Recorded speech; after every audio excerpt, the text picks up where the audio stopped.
السلام علیکم ورحمۃ اللہ وبرکاتہ۔ ایک بار دور سے بولے اللہم صلی علی محمد النبی الأمی وعلی آلہ وسلم تسلیما۔ بسم اللہ الرحمن الرحیم۔ صرف 5 منٹ کا مدرسہ قرآن و حدیث کی روشنی میں۔ 9 رجب المرجب۔ نمبر 1 اسلامی تاریخ۔ حضرت علی رضی اللہ عنہ۔ حضرت علی بن ابی طالب رضی اللہ عنہ رسول اللہ صلی اللہ علیہ وسلم کے چچا زاد بھائی اور داماد ہیں۔ حضرت فاطمہ رضی اللہ عنہ کے شوہر اور حضرت حسن حسین رضی اللہ عنہ کے والد محترم ہیں۔ بچوں میں سب سے پہلے حضرت علی رضی اللہ عنہ نے صرف 9 سال کی عمر میں اسلام قبول کیا۔ آپ رضی اللہ عنہ نے کبھی بتوں کی پرستش نہیں کی۔ حضور صلی اللہ علیہ وسلم نے حضرت علی رضی اللہ عنہ کی پرورش کی تھی۔ وہ بڑے بہادر اور طاقتور انسان تھے۔ ان کی بہادری کا اظہار غزوہ خندق میں اس وقت ہوا جب دشمنوں کی طرف سے عمر بن عبد ودہ سامنے آیا جو تنہا 1000 سواروں کے برابر سمجھا جاتا تھا۔ اس نے کہا، کون ہے جو میرے مقابلہ میں آنے کی ہمت رکھتا ہے؟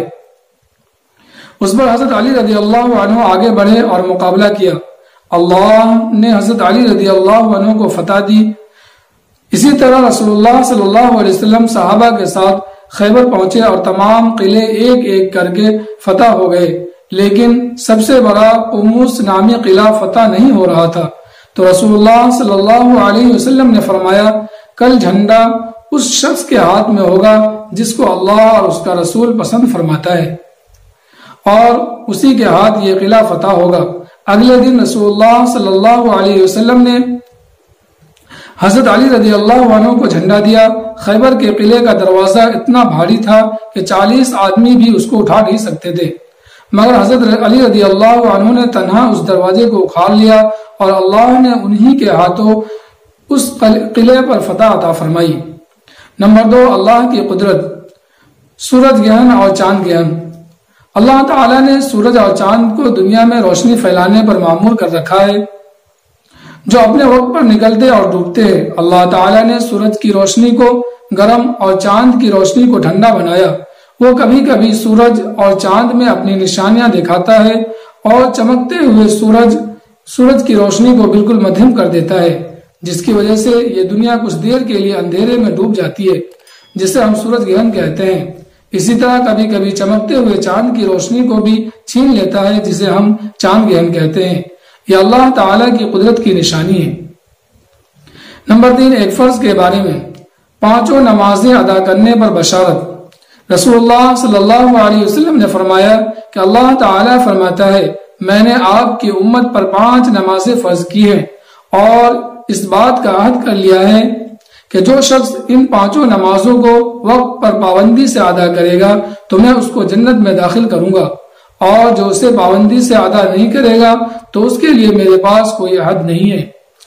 نمبر 4 ایک سنت کے بارے میں۔ دروازے پر سلام کرنا۔ رسول اللہ صلی اللہ علیہ وسلم جب کسی کے گھر کے دروازے پر آتے تو بالکل سامنے کھڑے نہ ہوتے، بلکہ دائیں طرف یا بائیں طرف تشریف فرما ہوتے اور السلام علیکم فرماتے۔ نمبر 5 ایک اہم عمل کی فضیلت۔ اپنے مسلمان بھائی سے مسکرا کر ملنا۔ رسول اللہ صلی اللہ علیہ وسلم نے فرمایا، اپنے بھائی سے مسکرا کر ملنے اور اچھی باتوں کا حکم دینے اور برے کام سے روکنے کا ثواب صدقہ کے برابر ہے۔ نمبر 6 ایک گناہ کے بارے میں۔ برائی کو نہ روکنے پر عذاب۔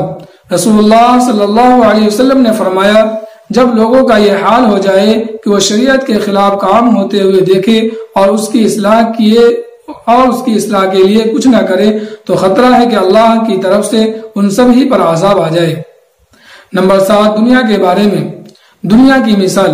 رسول اللہ صلی اللہ علیہ وسلم نے فرمایا، دنیا کی مثال پانی میں چلنے والے آدمی کی طرح ہے۔ کیا جو پانی میں چلتا ہے اس سے یہ ہو سکتا ہے کہ اس کے قدم نہ بھیگے؟ فائدہ، جس طرح پانی میں چلنے والے کا قدم بھیگے بغیر نہیں رہ سکتا، اسی طرح دنیا میں گھسنے والا گناہوں اور آفتوں سے نہیں بچ سکتا۔ نمبر 8 آخرت کے بارے میں۔ قیامت میں کوئی کام نہیں آئے گا۔ قرآن میں اللہ تعالیٰ فرماتا ہے، اے لوگو اپنے رب سے ڈرو اور اس دن سے ڈرو جس دن نہ تو باپ اپنے بیٹے کے کچھ کام آ سکے گا اور نہ بیٹا ہی اپنے باپ کی طرف سے ذرہ برابر کام آ سکے گا۔ بے شک اللہ کا وعدہ سچا ہے، تمہیں دنیا کی زندگی ہرگز دھوکے میں نہ ڈالے اور تم کو خدا تعالیٰ کے بارے میں دھوکہ باز یعنی شیطان کسی دھوکہ میں نہ ڈالے۔ نمبر 9، طب نبی سے علاج، پیٹ کے درد کا علاج۔ حضرت ابو ہریرہ رضی اللہ عنہ فرماتے ہیں کہ میں نماز سے فارغ ہو کر آپ صلی اللہ علیہ وسلم کی خدمت میں آ کر بیٹھ گیا، پھر آپ صلی اللہ علیہ وسلم نے میری طرف توجہ فرماتے ہوئے ارشاد فرمایا، کیا تمہارے پیٹ میں درد ہے؟ میں نے کہا ہاں یا رسول اللہ۔ تو آپ صلی اللہ علیہ وسلم نے فرمایا، اٹھو نماز پڑھو کیونکہ نماز میں شفا ہے۔ نمبر 10، قرآن کی نصیحت۔ قرآن میں اللہ تعالیٰ فرماتا ہے، اے ایمان والو، جب تم آپس میں کسی متعینہ مدت کے لیے ادھار لین دین کا معاملہ کیا کرو تو اس کو لکھ لیا کرو۔